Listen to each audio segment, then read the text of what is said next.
بسم اللہ الرحمن الرحیم۔ السلام علیکم ورحمۃ اللہ وبرکاتہ۔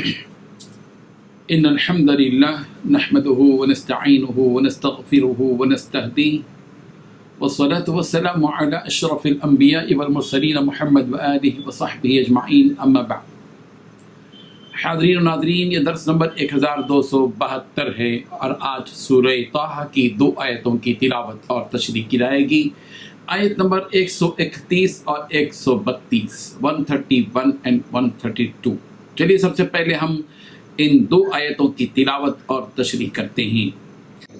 اعوذ باللہ من الشیطان الرجیم، بسم اللہ الرحمن الرحیم۔ وَلَا تَمُدَّنَّ عَيْنَيْكَ إِلَى مَا مَتَّعْنَا بِهِ أَزْوَاجًا مِّنْهُمْ زَهْرَةَ الْحَيَاةِ الدُّنْيَا لِنَفْتِنَهُمْ فِيهِ وَرِزْقُ رَبِّكَ خَيْرٌ وَأَبْقَىٰ وَأْمُرْ أَهْلَكَ بِالصَّلَاةِ وَاصْطَبِرْ عَلَيْهَا لَا نَسْأَلُكَ رِزْقًا نَحْنُ نَرْزُقُكَ وَالْعَاقِبَةُ لِلتَّقْوَىٰ۔ صدق اللہ العظیم۔ لفظی ترجمہ یوں ہے، وَلَا تَمُدَّنَّ، اور آپ دراز نہ کریں، عَيْنَيْكَ، اپنی آنکھیں، إِلَىٰ مَا، ان چیزوں کی طرف کے، متعنا، ہم نے فائدہ دیا، بھی ان کے ساتھ، ازواجن، کئی قسم کے لوگوں کو، منہم، ان میں سے، زہرۃ الحیات الدنیا، دنیاوی زندگی کی رونق کا، لنفتنہم، تاکہ ہم انہیں آزمائیں، فیہ، اس میں، ورزق ربک، اور آپ کے رب کا رزق، خیر، بہت بہتر ہے، وَأَبْقَىٰ، اور دیر پا ہے، وَأْمُرْ، اور حکم دیجئے، اہلک، اپنے گھر والوں کو، بِالصَّلَاةِ، نماز پڑھنے کا، وَاصْطَبِرْ، اور خود بھی ثابت رہیے، علیہا، اس پر، لا نسألک، ہم آپ سے سوال نہیں کرتے، رزقاً، رزق کا، نحن نرزقک، ہم ہی آپ کو رزق دیتے ہیں، والعاقبۃ، اور بہترین انجام، للتقویٰ، تقوی والوں ہی کا ہے۔ ترجمہ یوں ہے، اور دنیاوی زندگی کی اس بہار کی طرف آنکھیں اٹھا کر بھی نہ دیکھو جو ہم نے ان کافروں میں سے مختلف لوگوں کو مزے اڑانے کے لیے دے رکھی ہیں، تاکہ ہم ان کو اس کے ذریعے آزمائیں، اور تمہارے رب کا رزق سب سے بہتر اور سب سے زیادہ دیر پا ہے، اور اپنے گھر والوں کو نماز کا حکم دو، اور خود بھی اس پر ثابت قدم رہو۔ ہم تم سے رزق نہیں چاہتے، رزق تو ہم تمہیں دیتے ہیں، اور بہتر انجام تقوی ہی کا ہے۔ ان 2 آیتوں میں 8 باتیں بتلائی گئی ہیں۔ پہلی بات، دنیاوی زندگی کی اس بہار کی طرف آنکھیں اٹھا کر بھی نہ دیکھیے پیغمبر، جو ہم نے ان کافروں میں سے مختلف لوگوں کو مزے اڑانے کے لیے دے رکھی ہے۔ دوسری بات، تاکہ ہم ان کافروں کو اس کے ذریعے آزمائیں۔ تیسری بات، تمہارے رب کا رزق سب سے بہتر اور سب سے زیادہ دیر پا۔ چوتھی بات، اپنے گھر والوں کو نماز کا حکم دیجیے۔ پانچویں بات، خود بھی اس نماز پر ثابت قدم رہیے۔ چھٹویں بات، ہم تم سے رزق نہیں چاہتے۔ ساتویں بات، رزق تو ہم ہی دیں گے۔ آٹھویں بات، بہتر انجام تقوی ہی کا ہے۔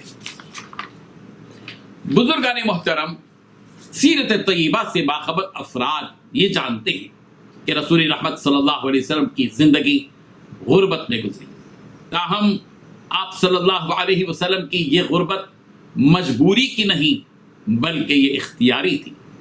آپ صلی اللہ علیہ وسلم نے غربت اور مسکینی کو اپنے اختیار سے پسند فرمایا تھا۔ رسول رحمت صلی اللہ علیہ وسلم کی سخاوت کا یہ علم تھا کہ ایک شخص کو 1000 بکریاں دے دیتے تھے، مگر اپنے لیے اور اپنے اہل خانہ کے لیے فقر و فاقگی کو پسند اور اختیار فرماتے تھے۔ اور جن سعادت مند صحابہ کرام نے ابتدائی ایام میں مکہ مکرمہ میں اسلام قبول کیا تھا، وہ بھی تنگ دست ہی تھے، رسول رحمت صلی اللہ علیہ وسلم اور صحابہ کرام رضی اللہ عنہم کے مقابلے میں مکے کے کافروں کا حال یہ تھا کہ وہ خوشحالی میں زندگی بسر کرتے تھے. ان کافروں کو کھانے پینے رہنے سہنے پہننے اوڑھنے اور سفر کے لیے سواریاں وغیرہ اس معاملے میں برتری حاصل تھی. دنیا کی رونق اور زینت ان کافروں کو میسر تھی اور ان کافروں کے پاس بیویاں بھی تھیں. اللہ تعالیٰ نے رسول رحمت صلی اللہ علیہ وسلم پر یہ آیت نازل فرمائی وَلَا تَمُدَّنَّ عَيْنَيْكَ إِلَى مَا مَتَّعْنَا بِهِ أَزْوَاجًا مِّنْهُمْ زَهْرَةَ الْحَيَاةِ الدُّنْيَا لِنَفْتِنَهُمْ فِيهِ وَرِزْقُ رَبِّكَ خَيْرٌ وَأَبْقَىٰ. پیغمبر آپ ہرگز ان چیزوں کی طرف اپنی نگاہیں نہ بڑھائیں جن سے ہم نے کفار کے مختلف گروہوں کو ان کی آزمائش کے لیے دے رکھا ہے جو ان کی بیویاں ہیں اور دنیاوی زندگی کی رونق ہے اور آپ کے رب کا رزق بہتر ہے اور بہت دیر پا ہے. یعنی رسول رحمت صلی اللہ علیہ وسلم سے کہا جا رہا ہے کہ اے پیغمبر آپ اپنی نظروں کو ان نافرمانوں اور مجرموں کی نعمت کی جانب نہ کیجیے اور ان کافروں کی نعمتوں کی طرف اپنی نگاہیں مت لے جائیے. ان کافروں کی زیب و زینت شان و شوکت ٹھاٹ باٹ مال و اولاد تعمیرات اور وحلات اور عمدہ سواریاں وغیرہ یاد رکھیے یہ چند دن کی بہاریں ہیں اور ہم نے ان کافروں کو یہ سب کچھ اس لیے دیا ہے تاکہ ہم انہیں آزمائیں اور یہ جان لیں کہ ان میں سے کون رب ذوالجلال کی نعمتوں کی شکر گزاری کرتا ہے جو کہ واجب ہے. آپ کی توجہ ان چیزوں کی طرف نہیں ہونی چاہیے. آپ کی توجہ اس کی طرف ہونی چاہیے جو اللہ کے ہاں ہیں. آپ کے رب نے آپ کو جو کچھ دیا ہے وہ ان ساری چیزوں سے بہتر ہے جو ان کافروں کو دیا گیا ہے. اللہ نے آپ کے لیے آپ کے رزق کو آسان کر دیا ہے اور اللہ نے آپ کے لیے آخرت میں جو ذخیرہ رکھا ہے وہ ذخیرہ بہتر ہے ان چیزوں کے مقابلے میں جو اللہ نے ان کافروں کو دیا ہے. سورہ حجر کی آیت نمبر 87 اور 88 87 and 88 میں بھی یہ حقیقت رسول رحمت صلی اللہ علیہ وسلم سے یوں کہی گئی وَلَقَدْ آتَيْنَاكَ سَبْعًا مِّنَ الْمَثَانِي وَالْقُرْآنِ الْعَظِيمِ وغیرہ. ان آیتوں کا مقصد یہ نہیں ہے کہ رزق کی طلب میں کاہلی کی رہے بلکہ ان آیتوں کا مقصد کافروں کے ہاتھوں میں جو چیزیں ہیں ان کی تمنا نہ کی جائے اور ان چیزوں میں لگے رہنے سے منع کرنا ہے.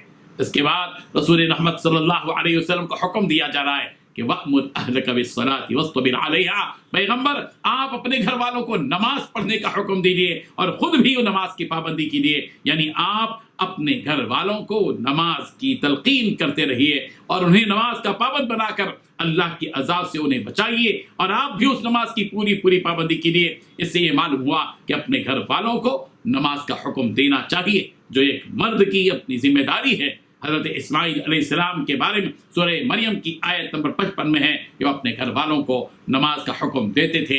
وَكَانَ يَأْمُرُ أَهْلَهُ بِالصَّلَاةِ وَالزَّكَاةِ. اور حضرت اسماعیل اپنے گھر والوں کو نماز اور زکوٰۃ کا حکم دیتے تھے. اس کے بعد رزق سے متعلق یہ بات رسول رحمت صلی اللہ علیہ وسلم سے کہی جا رہی کہ لا نسألک رزقا نحن نرزقک. ہم آپ سے رزق نہیں چاہتے ہم آپ کو رزق دیں گے. یعنی ہم یہ نہیں چاہتے کہ آپ معاش کمانے میں لگ جائیں. زندگی کا مقصد رزق کمانا نہیں ہے. اصل مقصد حیات تو اللہ کی اطاعت اور عبادت ہے. اس رزق کی تگ و دو میں اللہ کی عبادت سے غفلت نہیں ہونی چاہیے. اللہ تبارک و تعالیٰ ان آیتوں کی حقیقت کو سمجھنے کی توفیق عطا فرمائے. وآخر دعوانا ان الحمد للہ رب العالمین.